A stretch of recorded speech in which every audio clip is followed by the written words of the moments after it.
नमस्कार, मी अनिल दुबदाळे. दिवे Belgaum Chandgad live news म्हणजेच DBC लाईव्ह न्यूजमध्ये आपणा सर्वांचे स्वागत करत आहे. चला पाहूया आजच्या काही महत्त्वाच्या बातम्या. उभाटा सेनेचे विनायक राऊत यांची कागलसीमा तपासणी नाक्यास भेट, अधिकारी गायब. माजी खासदार व उभाटा शिवसेना पक्षाचे सचिव विनायक राऊत यांनी कागलच्या सीमा तपासणी नाक्यास भेट दिली. येथील अधिकाऱ्यांना भेटण्याचा प्रयत्न केला, मात्र ते गायब झाल्याचं सांगण्यात आलं. सेनेच्या कागल पदाधिकाऱ्यांना टोल नाका बंद होईपर्यंत आंदोलन तीव्र करा अशा सूचना दिल्या. कागल सीमा तपासणी नाक्यावर महामार्ग अडवून वाहने टोल नाक्याकडे वळवण्यात आली आहेत. या ठिकाणी अपघात वारंवार होत आहेत. गेल्या 2-4 दिवसात 2 अपघातात 2 ठार झाले आहेत. अपघातानंतर कार्यकर्त्यांच्यात उद्रेक होऊन शिवसेनेच्या कार्यकर्त्यांनी सुरक्षा रक्षकांची केबिन उखडून टाकली, खुर्च्या रस्त्यावर फेकून दिल्या. याबाबतचे दैनिक DBC लाईव्ह सोशल मीडियावर प्रसिद्ध करून प्रकाश झोत टाकला होता. या वृत्ताची दखल घेऊन उद्धव बाळासाहेब ठाकरे सेनेचे प्रमुख उद्धव ठाकरे यांनी घेतला आहे आणि माजी खासदार व सेनेचे सचिव विनायक राऊत सह संपर्क प्रमुख विजय देवणे यांच्यासमवेत कागल सीमा तपासणी नाक्यास भेट देऊन वस्तुस्थितीची पाहणी केली. याचा अहवाल विनायक राऊत हे उद्धव ठाकरे यांना देणार असल्याची माहिती कागल शहर प्रमुख अजित मोडेकर यांनी दिली. विनायक राऊत म्हणाले, अदानी यांची देशात टोल नाके बंद आहेत, मात्र महाराष्ट्र कर्नाटक सीमेवरचा का चालू ठेवला आहे? कागल सीमा तपासणी नाक्यावर वजन काटा आहे, मात्र कोगनोळी कर्नाटकमध्ये असलेले टोल नाक्यावर वजन काटा नाही. ही 1 किलोमीटर अंतरावरील ही तफावत आहे. असं का? असा सवाल करून जोपर्यंत कागल टोलनाका बंद होत नाही तोपर्यंत आंदोलनाचा रेटा चालू ठेवा अशा सूचना कागलच्या कार्यकर्त्यांना दिल्या. दरम्यान उद्धव ठाकरे यांनी कागलच्या सेनेच्या कार्यकर्त्यांना मुंबई भेटीचे निमंत्रण दिलं आहे, असंही सांगण्यात आलं. उभाटा सेनेचे कोल्हापूर जिल्हा प्रमुख सुनील शिंत्रे, कागल शहर प्रमुख अजित मोडेकर, वाहतूक सेना जिल्हा प्रमुख हर्षल पाटील, सुधाकर चव्हाण, वैभव मोडेकर, अमर संकपाळ, गणेश लामतुरे आदी सेनेचे कार्यकर्ते यावेळी मोठ्या संख्येने उपस्थित होते.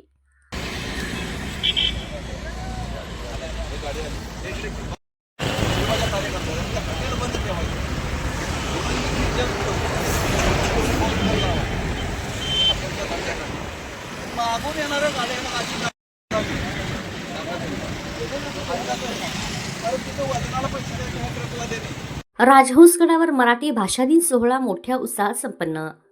भाषा टिकली तरच संस्कृती टिकेल, सीमाकवी रवींद्र पाटील यांचं प्रतिपादन. मराठी राज्यभाषा दिन व ज्येष्ठ कवी कुसुमाग्रज यांच्या जयंतीनिमित्त 27 फेब्रुवारी रोजी महाराष्ट्र एकीकरण युवा समिती सीमाभाग यांच्या वतीनं ऐतिहासिक राजहंसगड येथे छत्रपती शिवाजी महाराज यांच्या भव्य मूर्तीसमोर मराठीचा सन्मान सोहळा उत्साहात पार पडला. सुरुवातीला माजी APMC सदस्य व येळूर महाराष्ट्र एकीकरण समितीचे ज्येष्ठ नेते वामनराव पाटील, महेश जुवेकर, धनंजय पाटील, राजू पावले, अशोक गगवे व इतर कार्यकर्त्यांच्या हस्ते गडावरील सिद्धेश्वर मंदिरात जाऊन पूजा व आरती करण्यात आली. त्यानंतर ज्येष्ठ नेते शिवाजी हावळानाचे, खानापूर समितीचे ज्येष्ठ नेते गोपाळ पाटील, धामणे महाराष्ट्र एकीकरण समितीचे यल्लाप्पा रेमानाचे, प्रकाश अष्टेकर, दत्ता उघाडे, मनोहर हुंदरे, मोतेश बारदेसकर इतरांच्या हस्ते छत्रपती शिवाजी महाराज यांच्या मूर्तीचं पदपूजन करून सिद्धप्पा पुजारी यांनी मंत्रोच्चार म्हटले.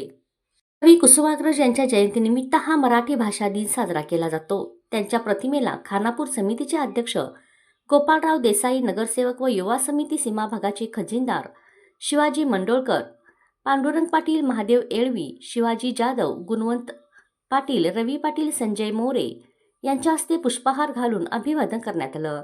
याप्रसंगी प्रमुख पाहुणे म्हणून सीमाकवी रवींद्र पाटील यांनी भाषा टिकली तरच संस्कृती टिकेल आणि संस्कृती टिकली तरच अस्मिता जिवंत राहील, मराठीची अभिजात परंपरा, संत साहित्याचा वारसा आणि बेळगाव सीमा भागातील मराठी बांधवांची जिद्द यांचा गौरव करत त्यांनी सीमा बांधवांना प्रेरणादायी मार्गदर्शन केलं. राजहंसगडावर दुमदुमलेल्या मराठीचा जयघोष हा केवळ उत्सव नव्हता, तर मराठी अस्मितेचा ज्वलंत संकल्प होता, असं या प्रसंगी गौरवोद्गार काढले. साहित्यिक गुणवंत पाटील यांनी कवी कुसुमाग्रज यांच्या कवितेच्या 2 ओळी ऐकवताना सीमा भागातील मराठी भाषिक अन्यायाविरुद्ध कसा लढतोय आणि ठिकठिकाणी होणारा मराठी भाषा दिन ही त्यांची प्रचिती आहे. महाराष्ट्राला झाला नाही तेवढ्या भव्य प्रमाणात इथे हा दिन साजरा केला जातोय. मराठी माणूस हा इथला भूमिपुत्र असून ही जमीन त्याच्या हक्काची आहे, म्हणूनच तो आपल्या हक्कासाठी लढतोय आणि त्यासाठी सीमा भागातील मराठी माणसाने आपली एकीता आवळली पाहिजे असं आवाहन केलं. शिवसंत संजय मोरे यांनी शिवाजी महाराजांनी मराठी शब्दकोश तयार करून शिवकालीन व्यवहार हा मराठी भाषेत व्हावा यासाठी सर्व व्यावहारिक भाषा ही मराठीत केली आणि आम्हा मराठी भाषिकांचा अभिमान आहे. जगभरात 10व्या क्रमांकावर असलेली मराठी भाषा ही वैज्ञानिक भाषा बनली पाहिजे. तसे झाल्यास ती पहिल्या क्रमांकावर येण्यासाठी वेळ लागणार नाही असे गौरवोद्गार काढले. यावेळी शिवाजी जाधव यांच्यासह अनेकांची समयोचित अशी भाषणे झाली. मराठी भाषेच्या दिनानिमित्त शुभेच्छा दिल्या आणि महाराष्ट्र एकीकरण युवा समिती सीमा भागाच्या वतीनं 15 मार्चपासून सुरू होणाऱ्या मराठी सन्मान यात्रेला शुभेच्छा देऊन सीमावासी यांनी बहुसंख्य उपस्थित राहावं असं आवाहन केलं. त्यावेळी इंद्रजित धामणेकर, रणजित हावनाळाचे, दयानंद उघाडे, कृष्णा शाहपूरकर, श्रीकांत नांदूरकर, नेताजी गोरल, रमेश धामणेकर, सतीश धामणेकर, धामणे ग्रामपंचायत अध्यक्ष पंडित पाटील, मनोहर जायानाचे, विजय बाळेकुंद्री, परशुराम नागवेकर, दशरथ येळूरकर, राहुल बाळेकुंद्री, अभिजित कारेकर, गोविंद कुंडेकर, रोहित जाधव, विनायक मजकूर आदी उपस्थित होते. चंदगड नगरपंचायत प्रशासनाकडून व नगराध्यक्ष सुनील कानेकर यांच्या नेतृत्वाखाली शहराच्या विकासासाठी आणि स्वच्छतेसाठी सातत्याने प्रयत्न केले जात आहेत. नगरसेवक सचिन सातवणेकर यांच्या वार्ड क्रमांक 17 मध्ये झालेली ही स्वच्छता मोहीम स्वच्छ भारत अभियानाला बळ देणारी आहे.